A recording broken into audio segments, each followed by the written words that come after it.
नमस्ते। ज्ञान वैविध्य चैनल में मैं रुक्मिणी शर्मा आपका स्वागत करती हूँ। आप सभी दर्शकों को मेरा बहुत बहुत नमस्कार, अभिनंदन, स्वागत।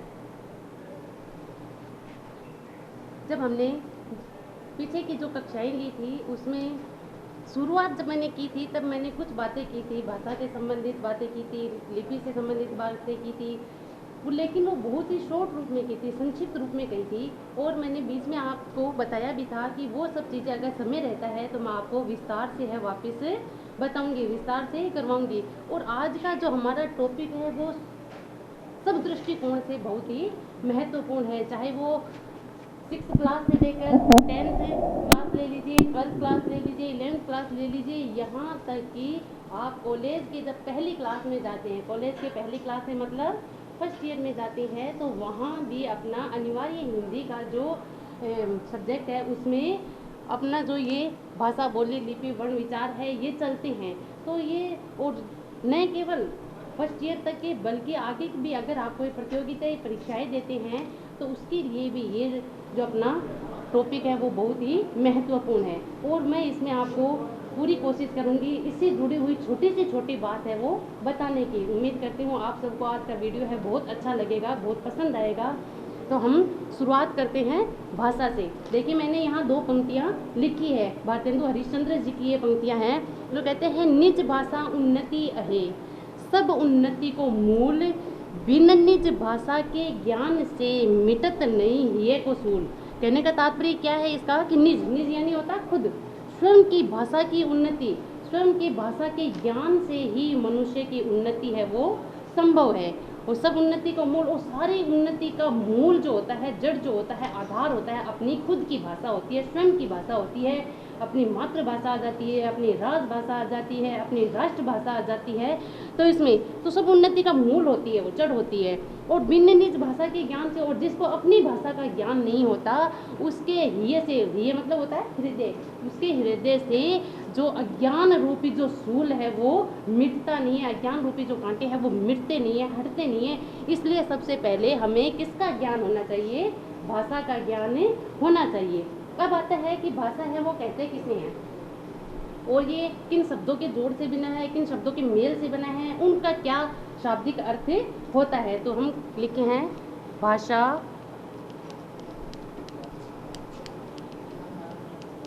संस्कृत की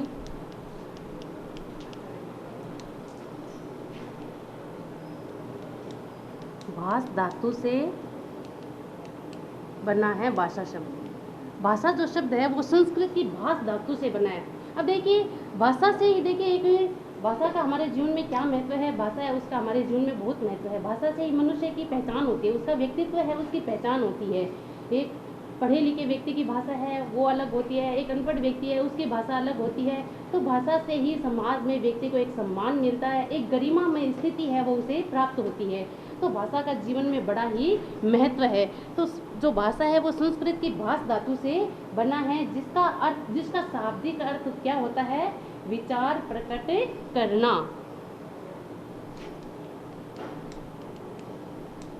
जिसका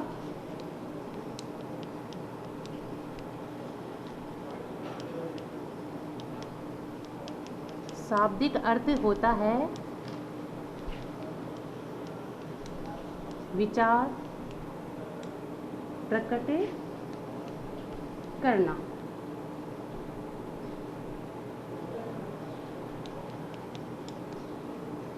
भाषा संस्कृत की भाष धातु से बना है जिसका शाब्दिक अर्थ होता है विचार प्रकट करना। अब यहाँ देखिए विचार, विद्यार्थी पूछते हैं कि विचार क्या होते हैं, किसे कहते हैं विचार? विचार किसे कहते हैं? विचार एक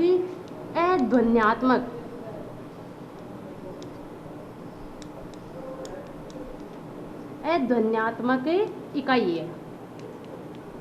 अध्वन्यात्मक का मतलब क्या हुआ? यानी उपसर्ग होता है, और जो ध्वनि अर्थात ध्वनि के न होने का बोध करवाता है, अर्थात अध्वन्यात्मक इकाई है कि विचार है अध्वन्यात्मक इकाई है, अर्थात जो विचार होते हैं उसमें कोई ध्वनि नहीं होती है। विचार है वो कहाँ प्रकट होते हैं? मन में प्रकट होते हैं, मन मस्तिष्क में प्रकट होते हैं। तो उसके जब अब मेरे मन में क्या विचार चल रहा है, तो मेरे सामने बैठे हैं वो कोई नहीं जान पाते हैं कि मेरे मन में क्या विचार चल रहे हैं, क्योंकि वो ध्वनि रूप में व्यक्त नहीं होते हैं। वो केवल अपने मन में होते हैं, मन मस्तिष्क में होते हैं, हृदय में होते हैं। हृदय में उनकी उत्पत्ति होती है। तो वो कैसे होते हैं? विचार है वो अध्वन्यात्मक इकाई होते, अर्थात उसमें ध्वनि है वो नहीं होती है। तो विचार है विचार प्रकट करना। अब इसी से देखिए भाषा की परिभाषा बनती है कि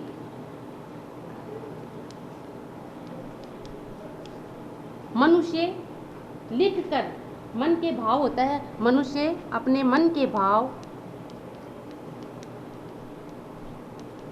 मनुष्य अपने मन के भाव या विचार को, अब देखिए मेरे मन में कोई विचार चल रहा है, वो कैसा है? अध्वन्यात्मक है, अर्थात उसकी ध्वनि नहीं होती है, कोई उसे सुन नहीं पा रहा है। मेरे मन में जो विचार है उसे कोई सुन नहीं पा रहा है, लेकिन मैं अब मेरे मन के विचार को आपके सामने प्रकट करूंगी, तभी आप मेरे मन के विचार को है वो जान पाएंगे। अब मुझे अपने मन के विचार प्रकट करने के लिए किसी न किसी साधन की आवश्यकता पड़ेगी, किसी न किसी माध्यम को अपनाना पड़ेगा। ऐसे तो है नहीं कि मेरे मन की बात है सीधी आपके मन तक है या आप तक है वो पहुंच जाए, नहीं, कदापि नहीं हो सकता। तो मुझे अपने मन की जो बात है, अपने मन में उठे विचार है, अपने मन के जो भाव है, वो किसी न किसी माध्यम के द्वारा, किसी न किसी साधन के द्वारा जब मैं उन्हें व्यक्त करूंगी, उन्हें ध्वनि का रूप देंगी, तब वो उसे आप उसे समझ पाएंगे। तो यही बात है, इसी से ही परिभाषा निकल कर आती है कि मनुष्य अपने मन के भाव या विचार को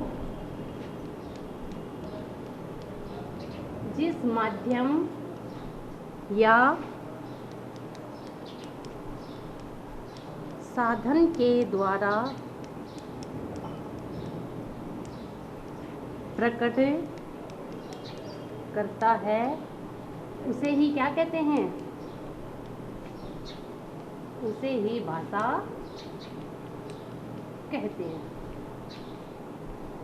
देखिए मनुष्य, अब इसे समझने का प्रयास कीजिए, आप एक एक शब्द है उसकी तरफ ध्यान देते हुए समझने का प्रयास कीजिए कि भाषा किसे कहते हैं। अगर आपने इस परिभाषा को समझ लिया तो आप कभी अपने लाइफ टाइम में इस परिभाषा को कभी भूल नहीं पाएंगे, और आपके लॉन्ग लाइफ तक है ये काम आने वाली चीज़ें हैं। और जो छोटी छोटी है चीज़ें हैं वो बताई जा रही है आपके, न केवल आपके ये आप क्लासें ले रहे हैं यहाँ तक सीमित नहीं है, बल्कि आगे तक भी आपके काम आने वाली है। तो मनुष्य अपने मन के भाव या विचार को जिस माध्यम के द्वारा, जिस साधन के द्वारा प्रकट करता है, उसे ही क्या कहते हैं? भाषा कहते हैं, उसे ही भाषा कहते हैं। अब देखिए भाषा जो होती है वो विचार प्रकट करता है मनुष्य, तो एक मनुष्य दूसरे मनुष्य, अब देखिए मान लो एक व्यक्ति खड़ा है, दो व्यक्ति आमने सामने बैठे हैं, तो उनके बीच में भी विचारों का आदान प्रदान होता है।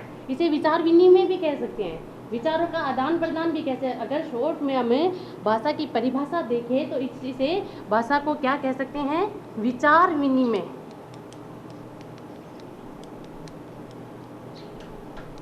विचार विनिमय भी कह सकते हैं, विचारों का लेन देन, विचारों का आदान प्रदान या विचारों का आदान प्रदान, हम ये भी इसे कह सकते हैं। अगर शॉर्ट में, छोटे रूप में, संक्षेप रूप में देखा जाए कि भाषा किसे कहते हैं, तो भाषा विचारों का आदान प्रदान है, विचारों का लेन देन है, विचारों का विनिमय है। तो अब जिस माध्यम के द्वारा प्रकट करता है उसे ही भाषा कहते हैं। अब ये जो विचारों का आदान प्रदान होता है, विचारों का जो विनिमय होता है, वो एक व्यक्ति है आमने सामने बैठे हैं तो वो अपने विचारों का आदान प्रदान करते हैं, या कोई एक बहुत बड़ा समूह है बैठा है और एक इधर दूसरा समूह बैठा है, तो उनमें भी विचारों का आदान प्रदान है वो होता है। ऐसा नहीं है कि भाषा है वो केवल दो व्यक्तियों के विचारों के आदान प्रदान को हम कहेंगे, नहीं, भाषा है वो एक व्यक्ति, दो व्यक्ति, जितने भी, अब मैं यहाँ अकेली बोल रही हूँ लेकिन सुनने वाले बहुत सारे हैं, तो यहाँ जो मैं बोल रही हूँ, मैं अपने विचार प्रस्तुत कर रही हूँ, तो उसे आप सुनने वाले बहुत, अर्थात हमारे बीच में विचारों का आदान प्रदान है वो हो रहा है, यही क्या है? भाषा होती है। अब आता है कि मतलब विचार है वो समूह में भी प्रकट हो सकते हैं और दो व्यक्तियों के बीच भी प्रकट हो सकती हैं। अब आता है कि भाषा की क्या विशेषताएं होती है। बहुत ही महत्वपूर्ण बिंदु आते हैं यहाँ की भाषा की विशेषताएं। बहुत ही महत्वपूर्ण की भाषा है वो, उसमें क्या विशेषता होती है, क्या ऐसी उसमें लक्षण होते हैं, क्या ऐसी विशेषताएं होती है कि उसे भाषा है वो कहते हैं। जैसे पहला पॉइंट है इसमें, भाषा एक सामाजिक प्रक्रिया है। भाषा एक सामाजिक प्रक्रिया है। अब कैसे है भाषा एक सामाजिक प्रक्रिया? देखिए, एक परिवार में एक बच्चा है, जन्म लेता है, शिशु है, वो जन्म लेता है, तो वो जन्म से ही है वो भाषा का ज्ञान उसे नहीं होता है। हाँ, हम अगर कहें कि बोलना, तो बोलना उसे आता है, बोलना वो उसकी जन्मजात प्रवृत्ति होती है, लेकिन भाषा का ज्ञान उसे जन्मजात नहीं होता है। भाषा वो कहाँ सीखता है? समाज में रहकर सीखता है, परिवार में रहकर सीखता है। परिवार में जब वो थोड़ा बड़ा होता है तो उसके अपने जो उससे बड़े होते हैं, उसके माता पिता होते हैं, दादा दादी होते हैं, बड़े भाई बहन होते हैं, वो उसे सिखाते हैं भाषा कि बेटा बोलो दादा, बोलो माँ, तो ऐसे बोलना उसे सिखाते हैं। और बच्चा समाज में रहकर ही बोलना सीखता है। तो भाषा क्या है? एक सामाजिक प्रक्रिया है, न कि अर्जित संपत्ति होती है। दूसरी इसकी विशेषता है, देखिए दोनों एक दूसरे से जुड़ी हुई है, कड़ी से कड़ी जुड़ी हुई है। भाषा अर्जित संपत्ति होती है। भाषा है वो अर्जित संपत्ति है, यानी कि इसे समाज में रह के है अर्जित की जाती है। इसे जन्म से ही किसी बच्चे को भाषा का ज्ञान है वो नहीं होता। अब एक बच्चा है, अब उसे जैसा माहौल दे दिया जाता है, जिस भाषा के अंतर्गत उसका पालन पोषण होता है, वो उसी भाषा का ज्ञान ही सीखेगा। अब एक मान लो एक हिंदी भाषी बच्चा है, अगर उसे ऐसा माहौल बचपन से ही दिया जाए कि उसे संस्कृत भाषियों के बीच में रखा जाए, तो वो संस्कृत भाषा का ज्ञान ही ग्रहण करेगा, उसे ही सीखेगा। तो भाषा एक कैसी संपत्ति है? अर्जित संपत्ति, ये जन्मजात नहीं होती है। भाषा है वो जन्मजात नहीं होती है, यानी कोई भी बच्चा है वो जन्म से भाषा का ज्ञान लेकर नहीं आता है, इसे वो अर्जित करता है। कहाँ? समाज में रहकर, परिवार में रहकर, अपने बड़े बुजुर्गों के द्वारा। और कैसे अर्जित करता है? अनुकरण के द्वारा अर्जित करता है। अनुकरण, अनुकरण क्या होता है?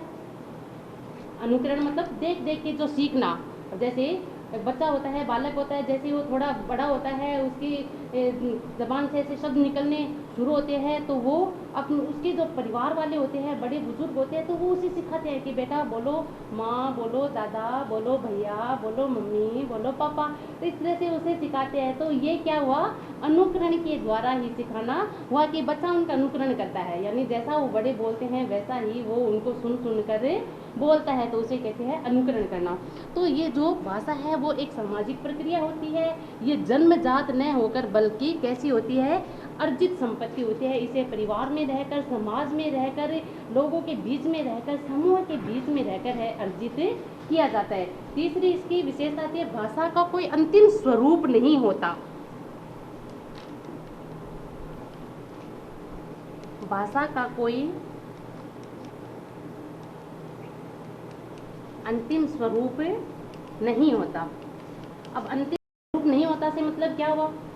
इसका मतलब इसकी एक विशेषता और लिखती हूँ, जो दोनों एक दूसरे से, इसकी तीसरी विशेषता और चौथी विशेषता दोनों एक दूसरे से जुड़ी हुई है, रिलेटेड है, संबंधित है। भाषा का कोई अंतिम स्वरूप नहीं होता। चौथी आती है, भाषा परिवर्तनशील होती है। भाषा का अंतिम स्वरूप नहीं होता। कैसे नहीं होता? अब देखिए, जब हम अगर बहुत पीछे जाते हैं, थोड़ा पीछे जाते हैं, तो जो प्राचीन समय था, जब हमारी भाषा कैसी थी? संस्कृत भाषा थी। और संस्कृत भाषा के भी दो रूप होते थे, एक लौकिक रूप था, एक लौकिक स्वरूप था, एक वैदिक स्वरूप था। तो अगर भाषा है वो उसका अंतिम स्वरूप होता, तो आज भी भाषा उसी रूप में हमारे सामने आती। लेकिन आज ऐसा नहीं है, भाषा में बदलाव है, वो समय के साथ साथ बदलाव है वो आता जाता है। आज हमारी भाषा है वो वैसी नहीं है। पहले संस्कृत थी, फिर उससे प्राकृत आई, पाली आई, शौरसेनी आई, अपभ्रंश आई, ऐसे करके है। अब शौरसेनी अपभ्रंश से है, फिर हिंदी का विकास हुआ था। कब हुआ था? 1000 ईस्वी संवत संवत 1050 में अपनी हिंदी भाषा का विकास है वो हुआ था।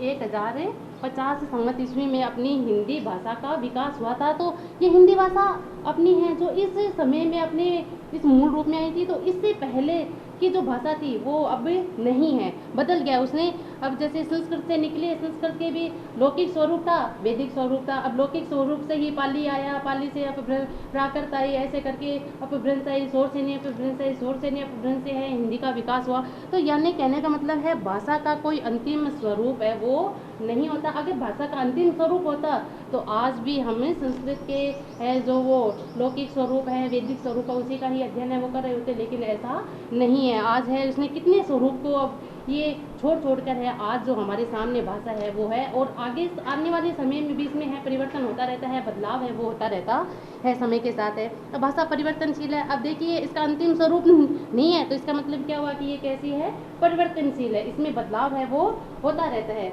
अब एक बात इसमें बताती हूँ, पांचवी,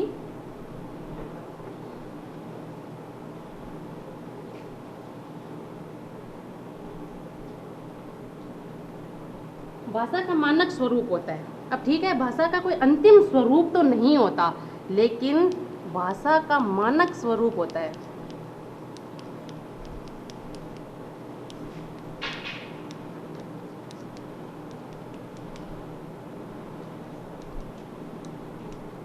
मानक स्वरूप से मतलब क्या हुआ।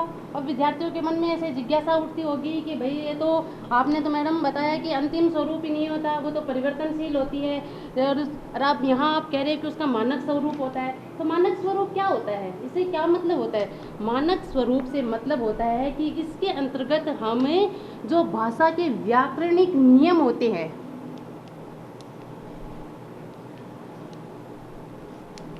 व्याकरणिक नियम होते हैं। अब भाषा है वो उसकी लिपि की बात की जाती है, यहाँ मानक स्वरूप में ही भाषा की लिपि की बात की जाती है कि भाषा है उसका मानक स्वरूप होता है। तो कोई भी भाषा हो, चाहे वो हिंदी हो, अंग्रेजी हो, मराठी हो, तेलुगु हो, या जो भी कोई भी भाषा, तो उसका कोई न कोई व्याकरणिक नियम है वो बने होते हैं। अगर व्याकरणिक नियम नहीं होता तो भाषा का अस्तित्व ही नहीं होता, हर पल में वो बदलती रहती है, ऐसा नहीं है। तो वो व्याकरणिक नियमों के अंतर्गत है वो बंधी रहती है। और किसी न किसी भाषा का लिखने का अपना है वो ढंग होता है, किसी न किसी तरीके से है भाषा लिखी जाती है। जैसे अपनी भाषा है हम ऐसे लिख रहे हैं, बाएं से दाएं ओर लिख रहे हैं, जबकि अगर उर्दू भाषा की बात की जाए तो वो किधर से, दाएं से बाएं ओर लिखी जाती है। तो ऐसे यानी कि उसके लिखने का, कोई भी भाषा उसके लिखने का अपना नियमावली होती है, उस नियमावली के अनुसार ही भाषा है वो आगे चलती है, आगे बढ़ती है, उसका लिखा जाता है। तो अब देखिए, अब यही मानक स्वरूप होता है। अब भाषा का इसी मानक, जब वो व्याकरणिक नियमों के अंतर्गत बनी होती है, उसके अपनी जो लिपि होती है, उसके लिखने का जो ढंग होता है, उसके जो ये चिन्ह बने होते हैं, वही उसका क्या होता है, मानक स्वरूप। अब देखिए मैं कहूँ, क्या मैं कहूँ आपको, कहूँ ए लिखना, आपको ए लिखना है, कै लिखना है, तो आप ए को ऐसे ही तो लिखेंगे। कै लिखने के लिए कहूँ तो आप कै को ऐसे ही लिखेंगे। अगर आपने इनके इस स्वरूप में बदलाव कर दिया या आपने इनको और तरीके से लिख दिया तो क्या हम उसे सही मानेंगे? नहीं, कदापि नहीं। हम उसे क्या मानेंगे? गलत मानते हैं। तो ये इसका क्या है, यानी कि जिस स्वरूप में ये लिखा जाता है, ए लिखा जाता है, कै लिखा जाता है, अपने स्वर लिखे जाते हैं, अपने वर्ण व्यंजन लिखे जाते हैं, अपने जो वर्ण हैं वो चलते हैं, तो उनका मानक स्वरूप है वो निर्धारित है। ठीक है ना। ए को हम चाहे कोई भी लिखो, ए को ऐसे ही लिखेगा। अगर उन्होंने मान लो ए को ऐसे लिख दिया तो क्या हम इसे सही मानेंगे? बिल्कुल नहीं मानेंगे। हम इसको क्या मानते हैं? रॉन्ग मानते हैं, गलत मानते हैं। तो हमारा मानक स्वरूप ए का कौन सा है? यही है। कै को हम ऐसे ही लिखते हैं। अगर शुद्ध रूप में कै को देखा जाए तो ऐसे लिखा जाता है, हलंत लगा के। अब ये हलंत क्यों लगाया है वो भी मैं आगे आपको उसके बारे में बताऊंगी कि हलंत है वो हमने क्यों लगाया। अब इसकी छठी विशेषता आती है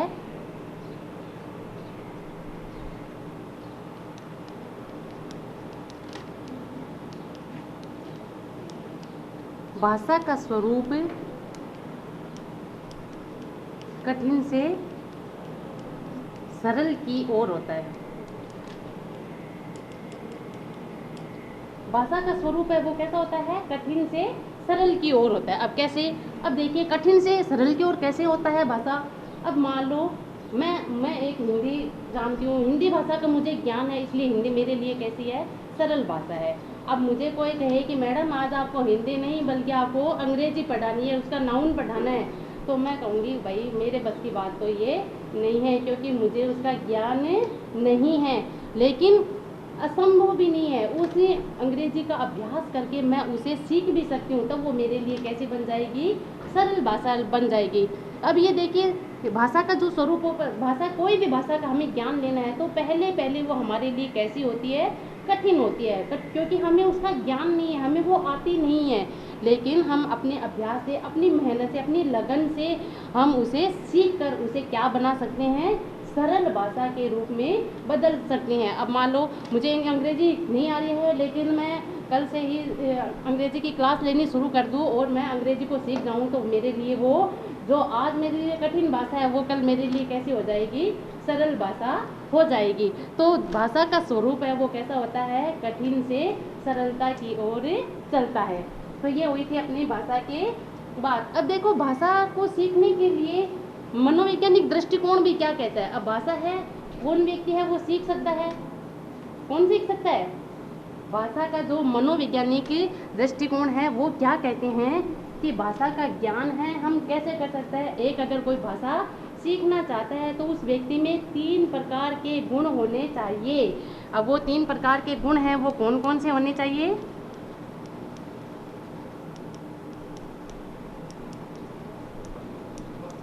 3 गुण होने चाहिए। भाषा अगर कोई सीखना चाहता है, अब मान लो मुझे अंग्रेजी भाषा सीखनी है तो पहले मुझे सब अपने अंदर ये 3 गुण हैं उनका विकास करना पड़ेगा। पहला गुण आता है इसमें जिज्ञासा। जिज्ञासा, अगर मेरे मन में अंग्रेजी सीखने की जिज्ञासा ही नहीं है, अंग्रेजी सीखने के मेरे मन में ललक नहीं है, तो मैं उस अंग्रेजी भाषा को कभी नहीं सीख पाऊंगी। अब ये जो छोटी छोटी बातें बता रहे हैं, कोई इंग्लिश मीडियम के बच्चे होते हैं, उन्हें हिंदी का इतना ज्ञान नहीं होता, इन छोटी छोटी बारीकी की जो चीज़ें हैं उन्हें पता नहीं होता है, तो उन्हें हो सकता है वो चीज़ें कठिन लगे, लेकिन उनके मन में इस हिंदी भाषा को सीखने की अगर जिज्ञासा होगी कि हमें अंग्रेजी तो आती है, उसके साथ साथ हमें अपनी राष्ट्रभाषा है उसका ज्ञान हमें होना चाहिए। तो अगर उनके मन में जिज्ञासा का भाव होगा, जिज्ञासा यानी कि जो जानने की इच्छा रखने वाला व्यक्ति होता है उसे क्या कहते हैं? जिज्ञासु कहते हैं।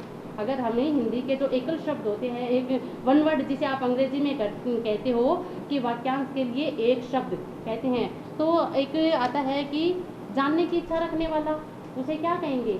जिज्ञासु कहते हैं। और जिज्ञासु व्यक्ति वही होता है जिसमें सीखने की जिज्ञासा होती है। अब किसी भी भाषा को सीखने के लिए व्यक्ति में पहला गुण क्या होना चाहिए? उसके मन में जिज्ञासा होनी, तभी वो भाषा का सही स्वरूप, सही ज्ञान है वो ज्ञाता है वो बन सकता है। दूसरा उसमें आता है अनुकरण।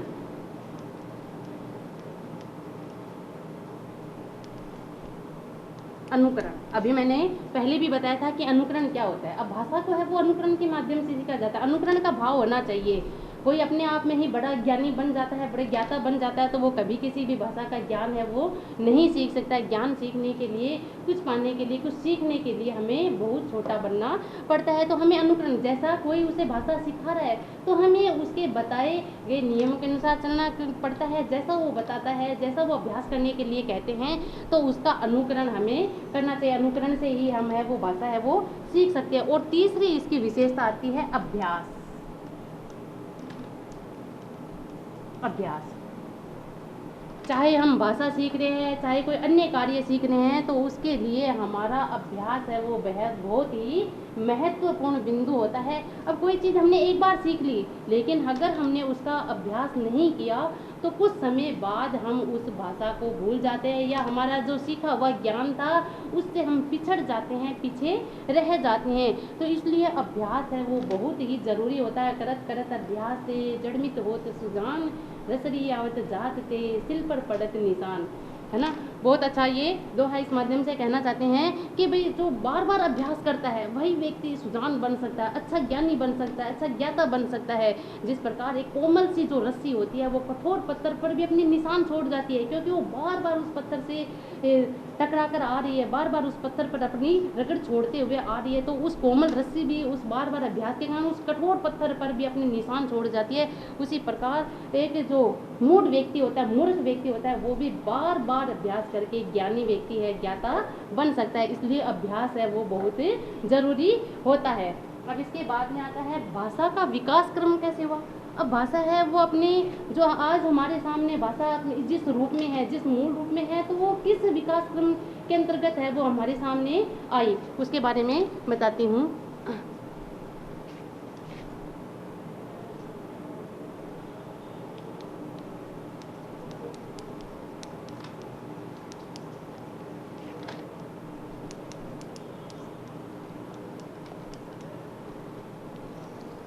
जैसा कि विशेषताएं जब मैंने बताई थी कि भाषा है उसका स्वरूप कैसा है, परिवर्तनशील है, बदलता रहता है, वो किसी एक अंतिम स्वरूप में नहीं होती है। तो अब भाषा है वो अंतिम स्वरूप में नहीं होती है, परिवर्तनशील होती है। तो उसका विकास क्रम है वो कैसे हुआ हमारे सामने है, वो विकास क्रम है वो किस प्रकार से होता है। एक व्यक्ति है कोई भाषा को जब सीखना चाहता है तो वो किस विकास क्रम में है उसे सीखता है। पहले क्या करता है, वो किसी भी बात को सुनना होता है, सुनता है। फिर उसके बाद में वो क्या करता है, सुनने के बाद में अब मैं जैसे मौखिक रूप में अपने विचार है वो व्यक्त कर रही हूँ और आप लोग है उसे सुन रहे हैं, सुनना होता है। फिर उसके बाद में होता है बोलना, फिर उसके बाद में होता है पढ़ना। अब पहले विचारों को सुना, फिर उनको बोला जाता है, फिर उनको पढ़ा जाता है और फिर उनको लिखा जाता है। लिखना, ये इस विकास क्रम में भाषा है वो चलती है। यहाँ पर एक जगह ऐसा आता है कि मारिया मोंटेसरी है वो इन्हें को उल्टा करती है। मारिया मोंटेसरी है जो वैज्ञानिक, एक मनोवैज्ञानिक है, तो वो कहते हैं कि पहले लिखना होता है फिर बाद में पढ़ना होता है। लेकिन भाषा का विकास क्रम है वो कैसे होता है, पहले सुना जाता है, फिर बोला जाता है, फिर उसे पढ़ा जाता है और फिर उसे लिखा जाता है। जैसे अभी है वो मैं बोल रही हूँ, बोलने के बाद है आप उसे क्या कर रहे हैं, सुन रहे हैं। और सुनने के बाद अब मैं कहूँगी कि जैसा मैं बोलती हूँ वैसा आप भी बोलिए, तो आप उसे बोलेंगे। फिर मैंने इसे बोर्ड पे लिखा है तो आप इसे क्या कर रहे हो, पढ़ रहे हो। फिर मैं कहूँगी कि जो मैंने बोर्ड पे लिखा है उसे आप अपनी नोटबुक में है वो लिखिए। तो आपने सुना, फिर मैंने जैसा बताया उस वैसा आपने बोलना सीखा, मैंने बोर्ड पे लिखा वो आपने पढ़ना सीखा, फिर उसके बाद में आप अपनी अभ्यास पुस्तिका में लिखते हैं। तो भाषा का विकास क्रम है वो इस रूप में चलता है। अब आता है भाषा के प्रकार कितने होते हैं। अगला जो हमारा बिंदु आता है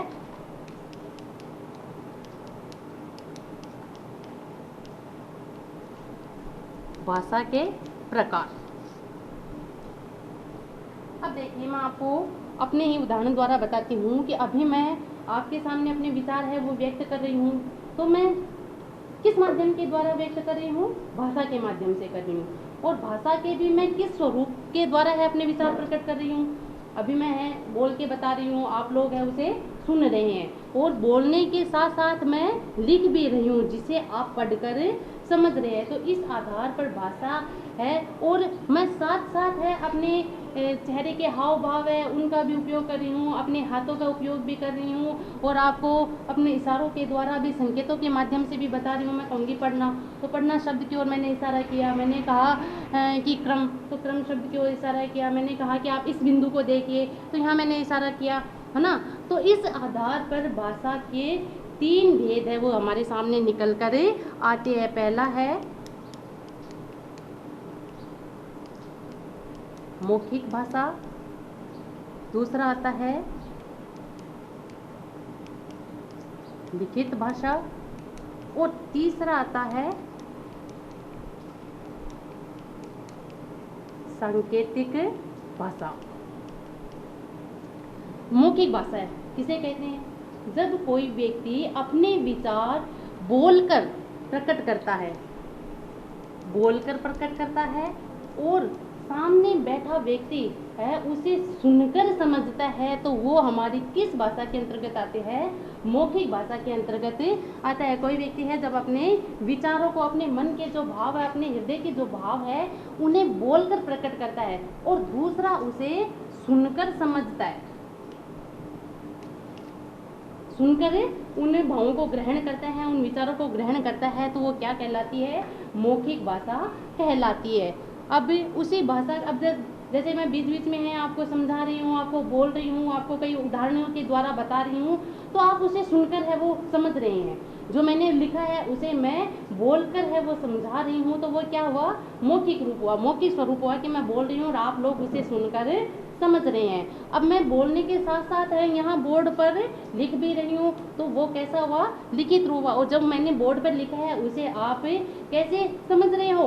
पढ़कर ही समझ रहे हैं, ठीक है ना। जो मैं यहाँ लिख रही हूँ तो वो इसे आप कैसे समझ रहे हो? पढ़कर ही समझ रहे हो। तो जब कोई व्यक्ति लिखकर अपने विचार प्रकट करता है और दूसरा उसे पढ़कर समझता है, तो वो भाषा के किस स्वरूप के अंतर्गत आता है? भाषा के किस प्रकार के अंतर्गत आता है? लिखित भाषा के अंतर्गत आता है। अब भाई एक भाषा और बची है, भाषा का एक भेद है, एक प्रकार है, वो होता है सांकेतिक भाषा।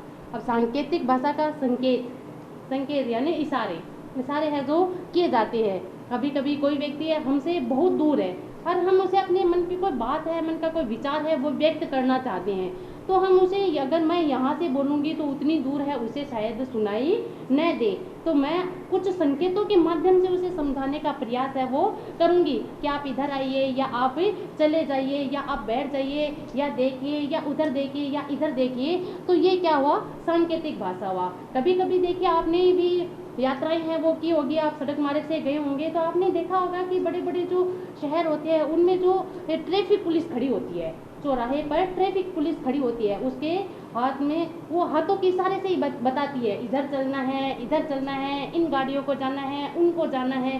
तो वो क्या हुआ? वो बोल के तो बता नहीं सकता, क्योंकि बहुत अधिक ध्वनि प्रदूषण भी उस समय वहाँ होता रहता है, बहुत तेज आवाज़, गाड़ियों की आवाज़ें आती रहती है। तो अगर वो बोल के किस किस को कहेगा? कोई भी उसकी बात को सुनेगा नहीं।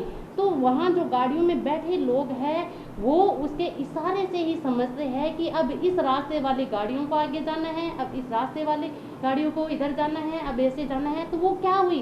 सांकेतिक भाषा ही हुई, उसे ही सांकेतिक भाषा कहते हैं। कि वो संकेतों के माध्यम से अपने मुंह से वो सीटी बजाता रहता है और विसल बजाता रहता है और हाथों के इशारे भी करता है, संकेत भी करता रहता है, तो वही क्या है? सांकेतिक भाषा है। अब बहुत सारे ऐसे कार्य होते हैं। अब मान लो कोई एक मित्र है दूसरे मित्र के घर पर जाता है और वो उसे बाहर बुलाना चाहता है, लेकिन उसके पिताजी बैठे हैं, उसके दादाजी बैठे हैं, उसके सामने वो है, उसको बुला नहीं सकता, डर लग रहा है। तो वो पहले से उसे कहेगा कि मैं तेरे दरवाजे के पास या खिड़की के पास आके 2 बार ताली बजाऊं तो तू समझ जाना कि मैं तुझे बाहर बुला रहा हूँ। तो ये भाषा भी कौन सी हुई? सांकेतिक भाषा हुई कि वो दरवाजे के पास आकर या खिड़की के पास आकर 2 बार ताली बजाता है और वो समझ जाता है कि मेरा मित्र है वो बाहर आ गया है और मुझे बुला रहा है। तो वो भी किस में आता है? सांकेतिक भाषा। यानी कि उसके मन में विचार है कि मैं अपने दोस्त को बाहर बुलाऊं, लेकिन वो उसे न तो लिखित भाषा के माध्यम से न मौखिक बोलकर उसे बुला सकता था, तो उसने किस भाषा का सहारा लिया? सांकेतिक भाषा का सहारा लिया। उसे संकेत भाषा के माध्यम से उसे बाहर है वो बुलाया। तो ये भाषा के 3 भेद है, 3 प्रकार है, वो निकल कर हमारे सामने आते हैं।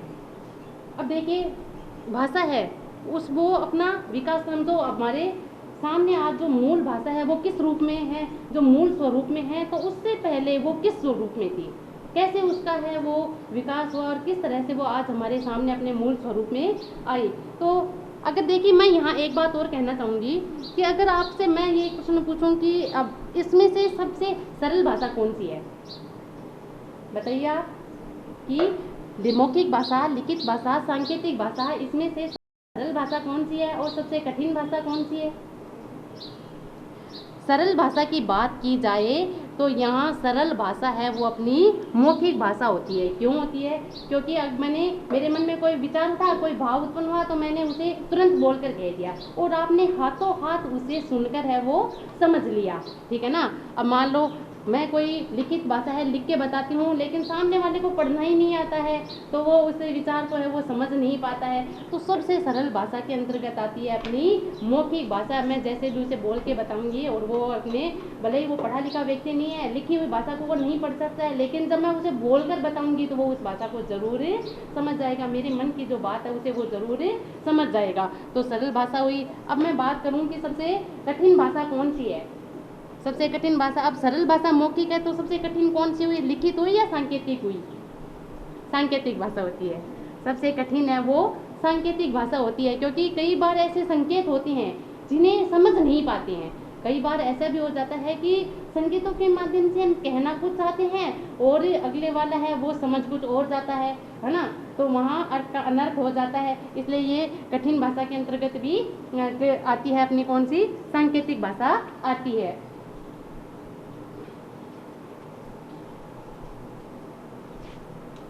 अब मैं बताती हूँ आपको कि भाषा है, देखिए हमारी संस्कृत भाषा की जब हम बात करते हैं तो संस्कृत भाषा है वो सब भाषा की जननी कहलाती है। क्यों कहलाती है? क्योंकि सभी भाषाएं हैं वो संस्कृत से ही निकल के आई है, ठीक है ना, इसलिए संस्कृत है वो सब भाषा की जननी कहलाती है। अब जब हम कुछ प्राचीन समय में जाते हैं तो संस्कृत जो भाषा थी उसके दो स्वरूप है वो प्रचलित थे। एक था अपना लौकिक स्वरूप, दूसरा था वैदिक स्वरूप। संस्कृत है प्राचीन समय में इसके दो स्वरूप थे, एक था लौकिक स्वरूप और दूसरा था अपना वैदिक स्वरूप। अब लौकिक स्वरूप में अपने रामायण, महाभारत, इन ग्रंथों की रचना हुई थी। लौकिक स्वरूप के अंतर्गत रामायण महाभारत की रचना हुई। वैदिक स्वरूप था उसमें वेद, उपनिषद, वेदों और उपनिषदों की रचना हुई, ठीक है ना। तो इस प्रकार से, और जो हमारी ये लौकिक स्वरूप था फिर यही आगे चल के इसका रूप बदला किसमें, पाली भाषा में। पाली भाषा, अब पाली भाषा है धीरे धीरे समय के साथ है उसमें, जैसा कि मैंने एक विशेषता में बताया था भाषा की विशेषता में, भाषा कैसी होती है, परिवर्तनशील होती है, उसका कोई अंतिम स्वरूप नहीं होता है, वो परिवर्तनशील होती है। तो पहले संस्कृत भाषा थी जिसके दो स्वरूप थे, लौकिक था, वैदिक स्वरूप था। लौकिक स्वरूप में रामायण महाभारत की रचना हुई, वैदिक स्वरूप में वेदों और उपनिषदों की रचना हुई। फिर अपने लौकिक स्वरूप से ही निकल के आई है अपनी पाली भाषा, और पाली है वो धीरे धीरे प्राकृत भाषा में बदल गई, धीरे धीरे अपना रूप परिवर्तन हुआ और ये प्राकृत भाषा में परिवर्तित होगी। और प्राकृत भाषा है वो किसमें हुई, अपभ्रंश,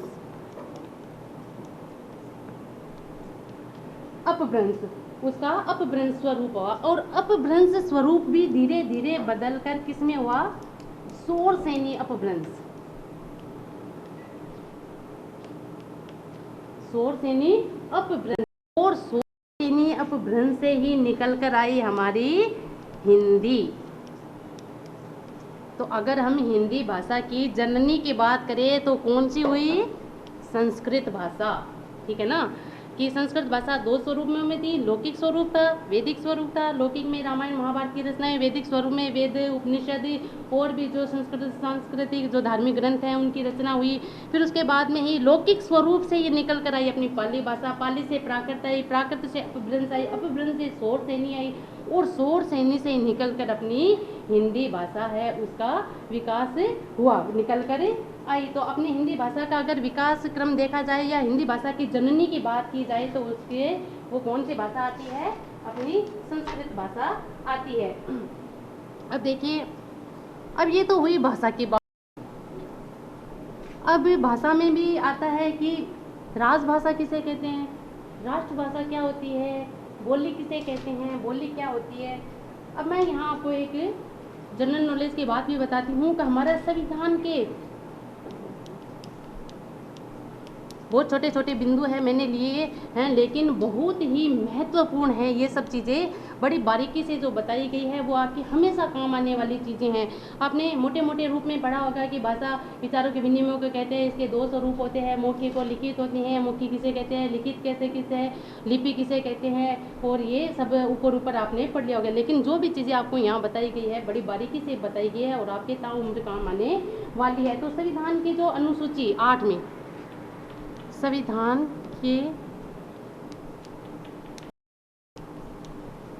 अनुसूची 8 में 22 भाषाओं को मान्यता प्राप्त है। 22 भाषाओं को मान्यता प्राप्त है, जिसमें हमारी हिंदी भाषा का भी स्थान है।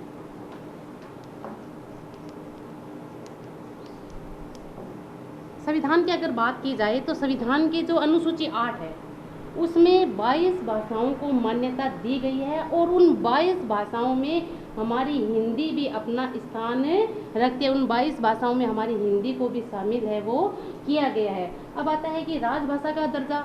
अब राजभाषा का दर्जा भी दिया गया है। संविधान के जो अनुच्छेद होते हैं, संविधान में जो अनुच्छेद चलते हैं, तो संविधान के अनुच्छेद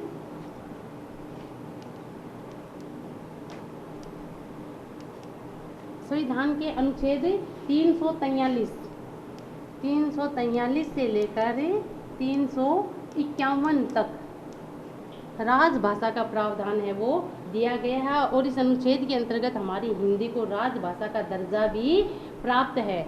और राजभाषा कहते किसे, उसकी बात भी हम अभी करेंगे, ठीक है ना। तो ये एक जनरल नॉलेज की भी बात होगी। आपको पता होना चाहिए कि हमारे संविधान है उसमें कितनी भाषाओं को मान्यता दी गई है। एक प्रश्न जीके का निकल के आता है, हमारे संविधान में कितनी भाषाओं को मान्यता दी गई है, 22 भाषाओं को। कौन सी अनुसूची के अंतर्गत, अनुसूची 8 के अंतर्गत, और जिसमें हमारी हिंदी भाषा को भी मान्यता मिली हुई है। दूसरा आता है संविधान के अनुच्छेद 343 से 351 तक, जो कि किस भाषा के, राजभाषा के संबंधित प्रावधान उसमें दिए गए। राजभाषा के संबंधित प्रावधान है। अब आता है, देखिए भाषा की बात हमने कर ली, तो भाषा से जुड़ा हुआ आता है, कड़ी जुड़ी आती है कि अगर भाषा इसे कहते हैं तो बोली किसे कहते हैं, बोली क्या होती है।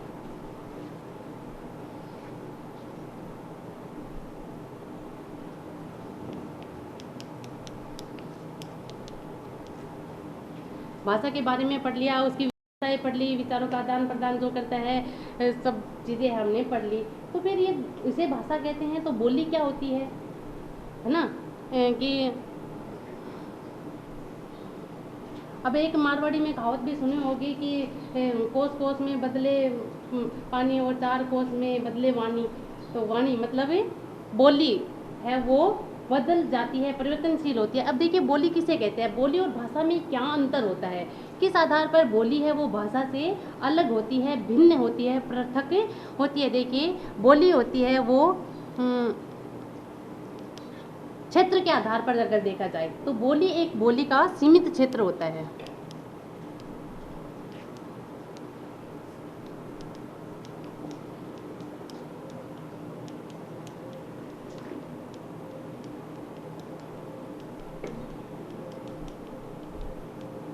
बोली है वो सीमित क्षेत्र के अंतर्गत होती है। अब मान लो अपने राजस्थान की बात करें तो हम इस क्षेत्र में हैं, तो यहाँ बोली है वो कोई और है, थोड़े दूर और चलते हैं तो वहाँ बोली का स्वरूप है वो बदल जाता है, उसमें शब्दों का हेर फेर आ जाता है और बोलने का लहजा है, ढंग है, उसमें भी बदलाव आ जाता है। हुंडाड़ी, हाड़ौती, मेवाती, कई प्रकार की बोलियां हैं अपने राजस्थान में है वो बोली जाती है क्षेत्र विशेष के अनुसार। तो बोली का जो क्षेत्र होता है वो सीमित क्षेत्र के अंतर्गत होती है, जबकि भाषा क्या होती है, भाषा एक विस्तृत क्षेत्र के अंतर्गत बोली जाती है। भाषा है वो विस्तृत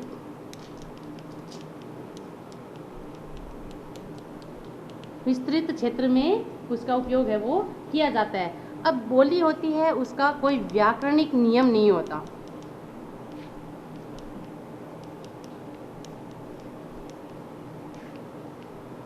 व्याकरणिक नियमों से स्वतंत्र होती है।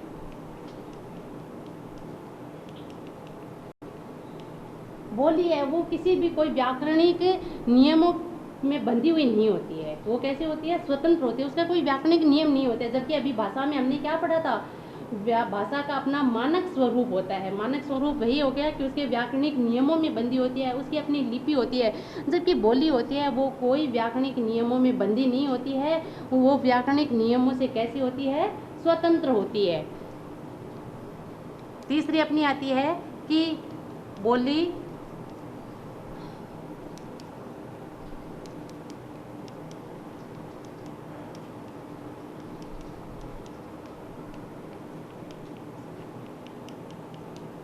बोलने का कोई शब्दकोश नहीं होता, ठीक है ना। जबकि भाषा है जो बहुत विस्तृत क्षेत्र में बोली जाती है, तो उसका अपना शब्द भंडार होता है, अपना शब्दकोश होता है, वो शब्दकोश में बंदी होती है। और नए नए जो व्याकरणिक के नियमों के अंतर्गत है, वो नए नए शब्दों है, उसमें हर दिन है नए शब्दों का सृजन है वो होता रहता है, भाषा में होता रहता है। जबकि बोली है उसका अपना कोई शब्दकोश नहीं होता। अब देखिए बोली में अगर इस क्षेत्र में एक वस्तु को है वो कुछ और बोला जा रहा है, कुछ दूर चलने पर या कुछ कोस चलने पर उसी शब्द को है वो किसी और रूप में बोला जाता है, किसी और शब्द के द्वारा उसे पुकारा जाता है। तो यानी कि उसका अपना कोई निश्चित है वो शब्दकोश नहीं होता है। अब देखिए बोली होती है वो सीमित क्षेत्र के अंतर्गत होती है, जबकि भाषा है वो विस्तृत क्षेत्र में बोली जाती है। बोली का अपना कोई व्याकरणिक नियम नहीं होते हैं, व्याकरणिक नियमों से वो स्वतंत्र होती है। जबकि भाषा है वो अपने व्याकरणिक नियमों के अंतर्गत बंधी होती है, उसका अपना शब्दकोश भी होता है, व्याकरणिक नियमों में बंधी होती है, उसका अपना मानक स्वरूप होता है।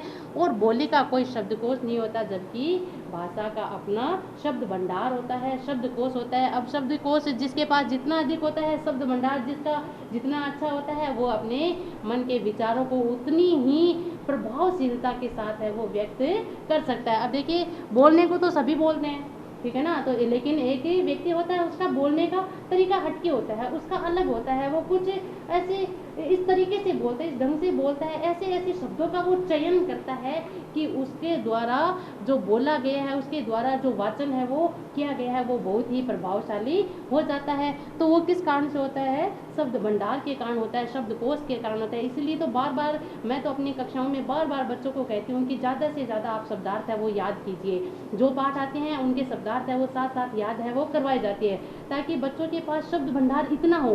अब शब्द कोश उनके पास अधिक होगा, शब्द भंडार अधिक होगा, तो जब वो अपने पाठों से संबंधित व्याख्याएं हैं, उनके जो व्याख्या होते हैं, पद होते हैं, उनकी व्याख्या जब करते हैं तो उसमें बहुत अच्छे शब्दों का चयन कर सकते हैं, ताकि पढ़ने वाले पर उसका बहुत अच्छा प्रभाव है वो पड़ता है। तो इसलिए अपनी वाणी को, अपने विचारों को अगर आप प्रभावशाली बनाना चाहते हैं तो आपके पास शब्द भंडार है वो अच्छा होना चाहिए। इसलिए और शब्द भंडार अच्छा कैसे हो सकता है?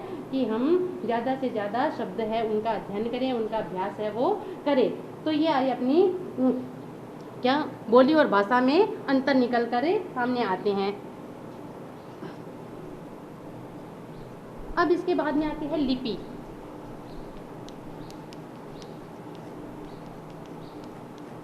किसे कहते हैं लिपि? लिपि किसे कहते हैं? गुड, वेरी गुड, बहुत अच्छा। लिपि किसे कहते हैं? भाषा के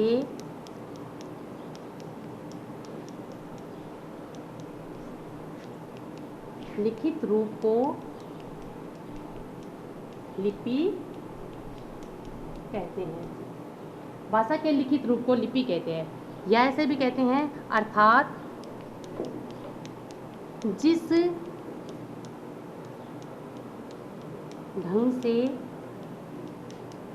भाषा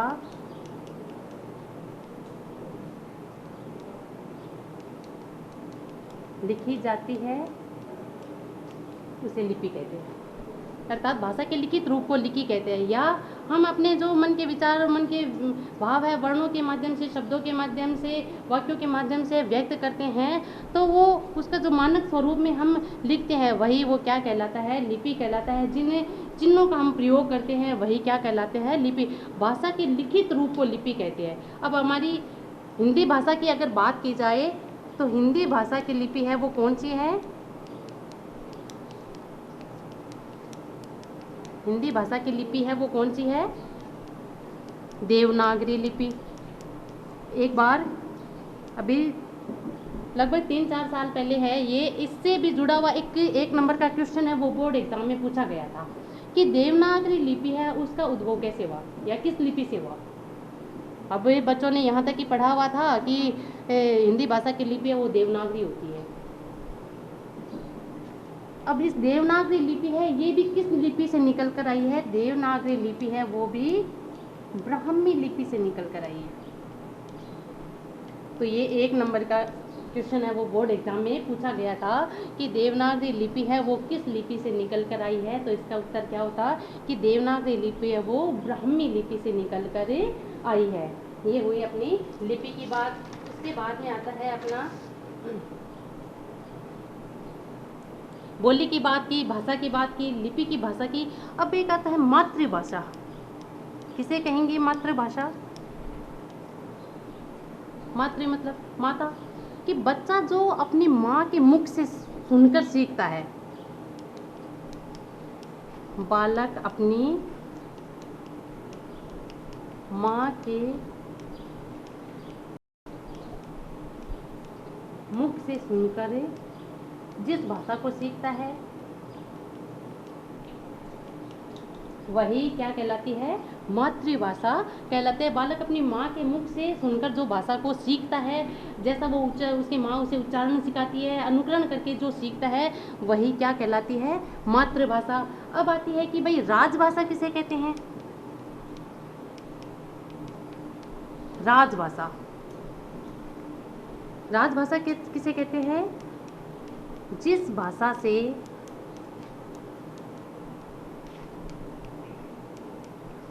सरकार का कार्य होता है, या सरकारी लिख दो, सरकारी या प्रशासन,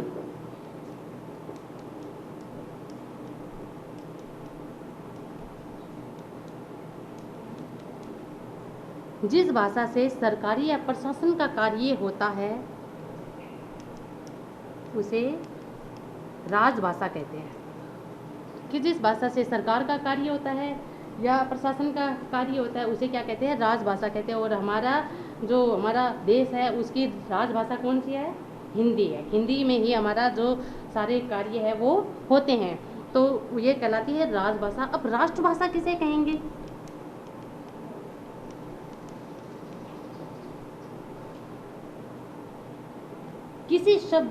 किसी राष्ट्र की जो संपूर्ण या अधिकांश जनता के द्वारा, किसी भी राष्ट्र की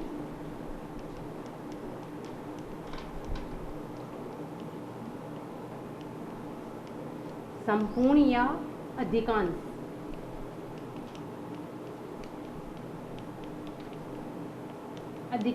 जनता द्वारा बोले जाने वाली भाषा ही राष्ट्रभाषा कहलाती है। किसी भी राष्ट्र की संपूर्ण जनता, या तो जैसे अपना देश कौन सा है? भारत देश है, और भारत देश में अधिकांश ऐसी जनता है जो किस भाषा का प्रयोग करती है?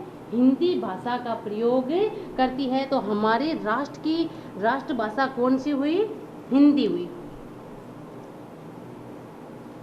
हमारे जो राष्ट्रभाषा है वो कौन सी हुई? हिंदी अधिकांश।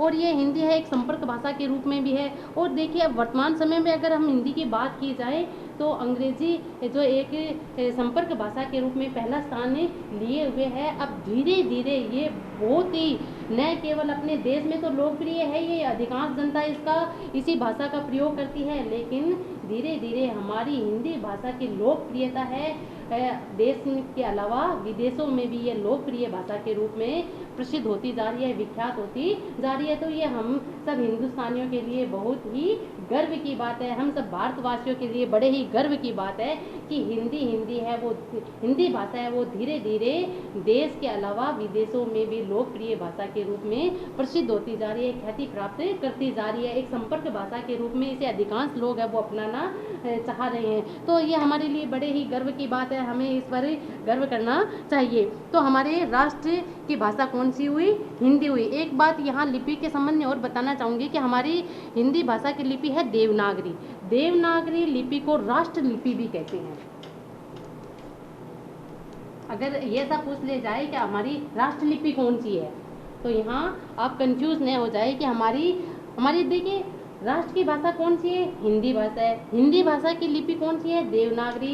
तो देवनागरी अगर हमारी हिंदी भाषा राष्ट्र भाषा की लिपि है तो राष्ट्र लिपि भी वही कौन सी हुई, देवनागरी हमारी राष्ट्र लिपि हुई। अब इसके बाद में आता है व्याकरण। अगर हम व्याकरण की बात करते हैं कि व्याकरण किसे कहते हैं, मैंने अपनी शुरुआती क्लास में मौखिक रूप से व्याकरण के बारे में भी बताया था कि व्याकरण है वो किसे कहते हैं, शॉर्ट रूप में बताया था, संक्षिप्त रूप में बताया था, मौखिक रूप में ही बताया था, लिखकर नहीं बताया था, विस्तृत नहीं बताया था। तो शायद आपको याद हो कि मैंने बताया था कि व्याकरण है वो किसे कहते हैं।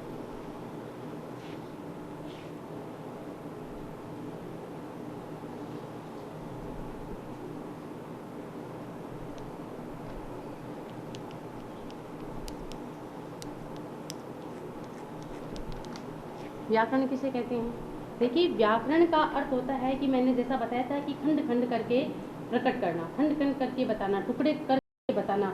तो व्याकरण ही एक ऐसा है जो वी आ और करण, वी प्लस आ और करण, इन शब्दों के योग से बना हुआ है, इन शब्दों के मेल से, इन वर्णों के मेल से बना हुआ है।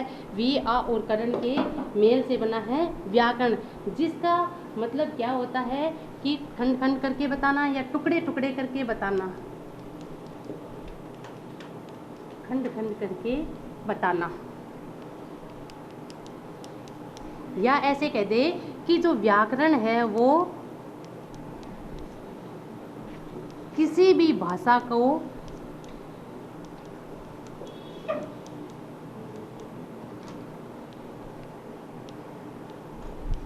शुद्ध बोलना,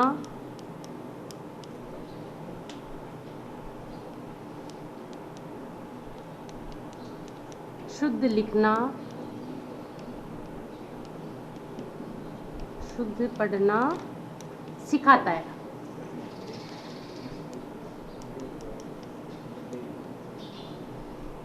व्याकरण है वो ऐसे कह दे कि खंड खंड करके बताना, अर्थात टुकड़े टुकड़े करके बताना, अर्थात इसका संपूर्ण ज्ञान है। अब किसी व्यक्ति को है विस्तृत रूप में ही अगर पहले बता दिया जाता है तो उसके लिए उस भाषा को समझना है वो कठिन हो जाता है, व्याकरण के नियमों को समझना कठिन हो जाता है।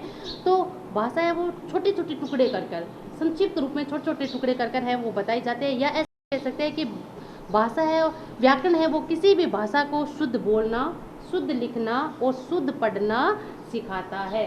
कि और इसके साथ साथ व्याकरण और क्या कार्य करता है, व्याकरण है वो नवीन शब्दों का सृजन करना भी सिखाता है, नवीन शब्दों का सृजन करना भी सिखाता है। नवीन शब्दों का, नए जो शब्द होते हैं उनको सृजन करना भी कौन सिखाता है, व्याकरण है सिखाता है। नवीन शब्दों का सृजन, नए नए शब्द है। अभी हर आए दिन, अब मैंने जैसे उसकी विशेषता में बताया था, भाषा की विशेषता में वो परिवर्तनशील होती है, उसका स्वरूप बदलता रहता है। तो वो स्वरूप बदलता अर्थात उसमें नए नए शब्द है वो जुड़ते जाते हैं। और हमारी हिंदी भाषा तो ऐसी एक समन्वयकारी भाषा है, ऐसी समन्वय को लेकर चलने वाली है कि इसमें अन्य भाषाओं के बहुत सारे शब्द हैं उनको अपने अंदर समाहित कर रखा है इसने।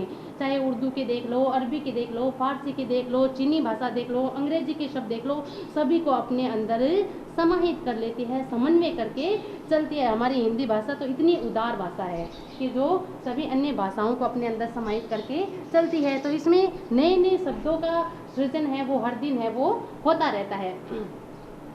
अब देखिए व्याकरण को अगर आपको समझना है तो इसे हम 3 रूपों में समझ सकते हैं, इसको हम 3 भागों में बांटकर है वो समझ सकते हैं अगर हमें व्याकरण का ज्ञान लेना है। अब देखिए व्याकरण है वो किसी भाषा का संपूर्ण ज्ञान सिखाता है। अब किसी भाषा को सीखने के लिए हमें क्या सीखना होगा, व्याकरणिक नियमों को जानना होगा, व्याकरणिक नियम है उनको सीखना होगा। अब व्याकरण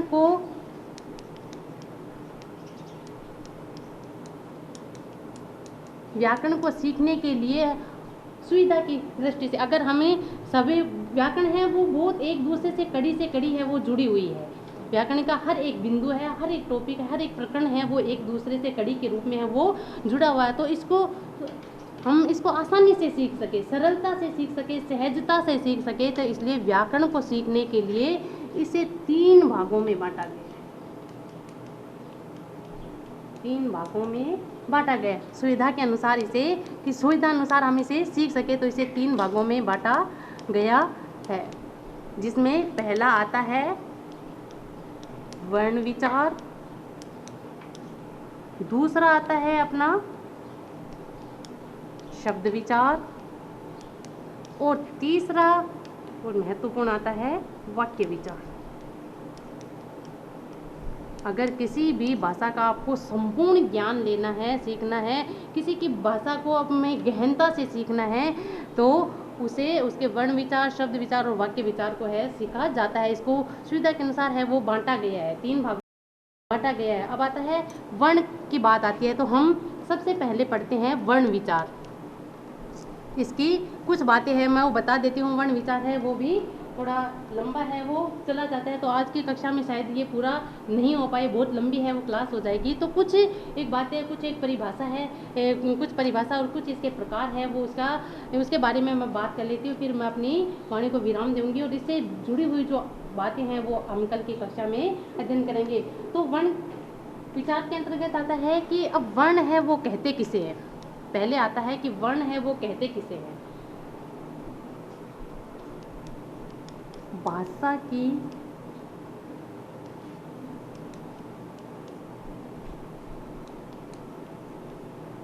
देखिए, वर्ण की परिभाषा बताने से मैं पहले आपको बताऊंगी कि देखिए मनुष्य के मन में जो विचार उठते हैं, जो भाव उठते हैं, वो कैसे होते हैं। मैंने पहले आपको बताया कि कैसे होते हैं, वो अध्वन्यात्मक होते हैं, अर्थात उसमें ध्वनि नहीं होती। अब मेरे मन में विचार उठा, उसकी कोई प्रतिक्रिया जब तक मैं नहीं करूंगी, जब तक मैं उसे लिखकर या बोलकर प्रकट नहीं करूंगी, तो आप तक वो मेरी बात है वो नहीं पहुंच पाती है।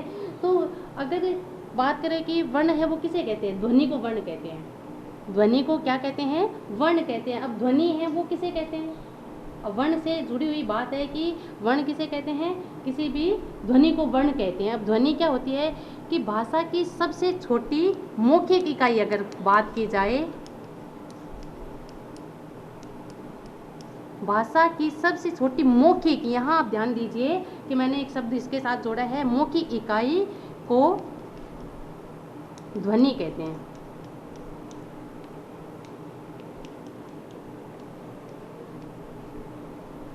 मैं आपको बोलकर कुछ बताती हूँ, बोलती हूँ तो वो क्या है, ध्वनि है, ठीक है ना। भाषा की सबसे छोटी इकाई, मौखिक इकाई को जो मैं बोलकर कह रही हूँ वो क्या कहलाती है, ध्वनि कहलाती है। अब इस की बात की जाए कि वर्ण किसे कहते हैं, तो वर्ण आता है कि भाषा की सबसे छोटी लिखित इकाई को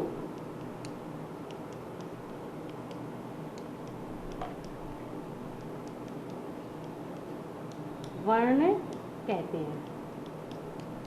देखिए मैंने पहले बोला है ना, मौखिक, जब मैं बोल रही थी, मौखिक बोल रही थी, तो वो क्या थी, ध्वनि, और जो मैं बोल रही हूँ उसे मैंने लिख दिया तो वो क्या कहलाती है, वर्ण। अब जैसे मान लो मैंने बोला कि कै, तो कै क्या है, ध्वनि है। मैंने बोला कै, तो क्या हुई, ध्वनि हुई, और उसी कै को मैंने अब यहाँ लिख दिया तो ये क्या हो गई, वर्ण हो गई। यानी कि किसी भी भाषा की सबसे छोटी मौखिक इकाई है उसे हम ध्वनि कहते हैं। किसी भी भाषा की सबसे छोटी लिखित इकाई को हम क्या कहते हैं, वर्ण कहते हैं। और अगर आपके सामने मान लो एग्जाम में ऑप्शन में आए कि वर्ण किसे कहते हैं, तो उसमें न आपको ये मौखिक दिया हो न लिखित दिया हो, तो आप किसको चयन करेंगे, ध्वनि को करेंगे या वर्ण को करेंगे। तो उस समय हम किसको चयन करते हैं, भाषा की सबसे छोटी इकाई को कहते हैं ध्वनि, वर्ण, शब्द, वाक्य। ऐसे 4 ऑप्शन दे दिए आपके सामने कि भाषा की सबसे छोटी इकाई को कहते हैं वर्ण, ध्वनि, शब्द, वाक्य। ऐसे 4 ऑप्शन दे दी, तो आप ध्वनि का चयन करेंगे या वर्ण का चयन करेंगे, कि या आप शब्द का चयन करेंगे या आप वाक्य का चयन करेंगे। तो जब यहाँ पर न तो मौखिक दिया हो और न ही लिखित, सब दोनों ही नहीं दिए गए हो, तो हमें चयन है वो किसका करेंगे, वर्ण का चयन करेंगे। वही हमारा सही ऑप्शन होगा कि भाषा की सबसे छोटी इकाई को वर्ण कहते हैं। अब अर्थ के आधार पर अगर देखा जाए कि भाषा की सबसे छोटी इकाई कौन सी है, अर्थ के आधार पर भाषा की सबसे छोटी इकाई, क्या होगी? ध्वनि होगी, वर्ण होगा, शब्द होगा या वाक्य होगा? अगर अर्थ के आधार पर, अब ये जो मान लो मैंने बोला कै ध्वनि है, इसका कोई अर्थ नहीं निकलता है। कै को मैंने लिख दिया तो कोई अर्थ नहीं है, कै का कोई अर्थ नहीं है। अर्थ के आधार पर भाषा की सबसे छोटी इकाई होती है शब्द। मैंने लिख दिया यहाँ भास्कर लिख दिया, भास्कर एक शब्द लिख दिया, तो इसका क्या अर्थ होता है? सूर्य, सूर्य देव के लिए आता है, सूर्य के लिए आता है। भानु लिख दिया, रवि लिख दिया या पंकज लिख दिया, तो इन शब्दों के क्या होते हैं? अर्थ होते हैं। अगर अर्थ के आधार पर भाषा की सबसे छोटी इकाई देखी जाए तो वो क्या होती है? शब्द होती है। अगर हम कहें कि भाव या भावार्थ, भाव या भावार्थ के आधार पर भाषा की सबसे छोटी इकाई कौन सी होती है? भाव या भावार्थ।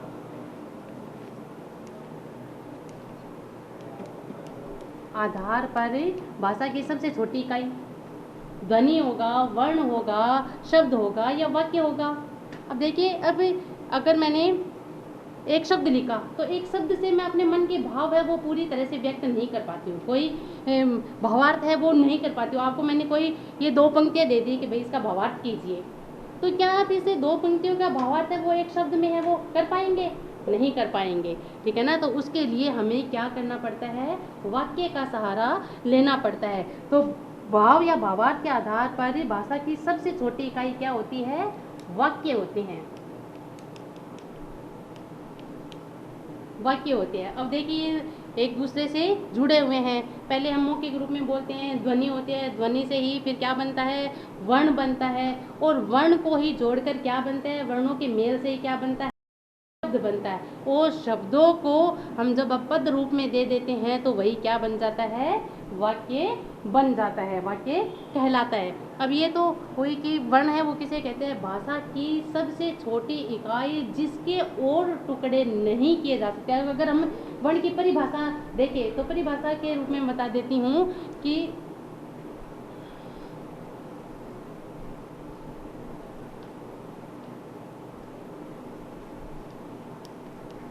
भाषा की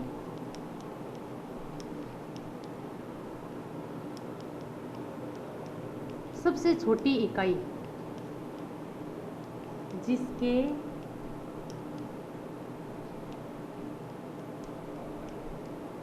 और टुकड़े न किए जा सके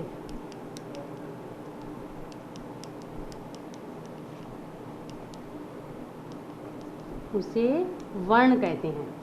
भाषा की सबसे छोटी इकाई जिसके और टुकड़े न किए जा सकते उसे वर्ण कहते हैं। जैसे कै, चे, है, ते, पे, मैं। अब यहाँ देखिए, कै लिखा है मैंने, ठीक है ना, कै लिखा है, तो क्या हम इसको और तोड़ सकते हैं? और टुकड़े कर सकते हैं?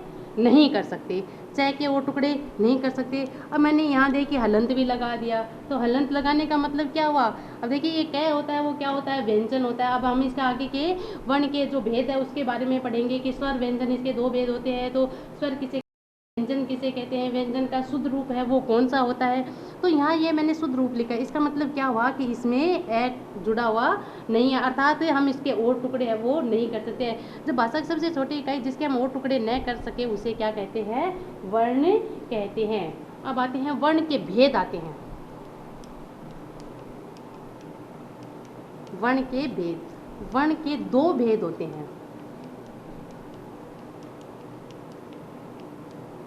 पहला होता है स्वर, दूसरा होता है व्यंजन। वर्ण के 2 भेद होते हैं, स्वर और व्यंजन। अब देखिए, अगर मैं इन स्वर और व्यंजनों को अगर आगे लेकर चलती रहूँगी तो क्लास है वो बहुत ज़्यादा लंबी हो जाएगी और आपको क्लास बोर लगने लग जाएगी। तो हम स्वर व्यंजन की बात है वो कल की कक्षा में करेंगे। आज तक जो मैंने बहुत छोटी छोटी बातें हैं वो आपको बताई है, जो आपके ज्ञान में वृद्धि करने वाली होगी और आपके लॉन्ग लाइफ तक है वो काम आने वाली बातें हैं। तो इनको आप घर पर ज़रूर पढ़िएगा, इस कक्षा का पूरा लाभ है वो उठाइएगा। न केवल आपकी जो ये 10वीं 11वीं 12वीं तक, बल्कि यहाँ तक कि आप कॉलेज की पहली कक्षा में जाते हैं, फर्स्ट ईयर में जाते हैं, तो वहाँ भी कंपल्सरी हिंदी के अंतर्गत है ये सब बातें आती है। तो ये आपको छोटी छोटी छोटी बातें हैं वो ध्यान में होनी चाहिए। आप जब कुछ और आगे जाते हो, प्रतियोगिताएँ परीक्षाएँ देने लगते हो, कॉम्पिटिशन एग्ज़ाम देते हो, तो उसमें भी ये बड़ी बारीकी से चीज़ें हैं वो पूछी जाती है, जो आपके लिए जानना बहुत ही आवश्यकता। तो मैंने अपनी तरफ से पूरी कोशिश किया है कि आपको हर छोटी से छोटी बात है वो बता सकूँ। अगर आपको इसमें भी कोई और ही त्रुटि लगती है या कुछ और अगर आप जानते हैं, तो मेरा ये वीडियो देखने के बाद कमेंट ज़रूर करना और उसमें बताना कि मैंने कुछ अगर मेरे से त्रुटि रह गई हो, कुछ बताने से छूट गया हो, तो उसे आप कमेंट के माध्यम से भी बता सकते हैं। और अगर आपकी कोई चीज़ समझ में नहीं आई है, तो वो भी आप है वो पूछ सकते हैं। और बाकी जब हम कक्षा में आएंगे तो और गहनता से इसके बारे में अध्ययन है वो कर लेंगे। और जो वर्ण के भेद है, स्वर व्यंजन, इसके बारे में हम कल की कक्षा में अध्ययन करेंगे। तब तक के लिए धन्यवाद। शुभ दिन।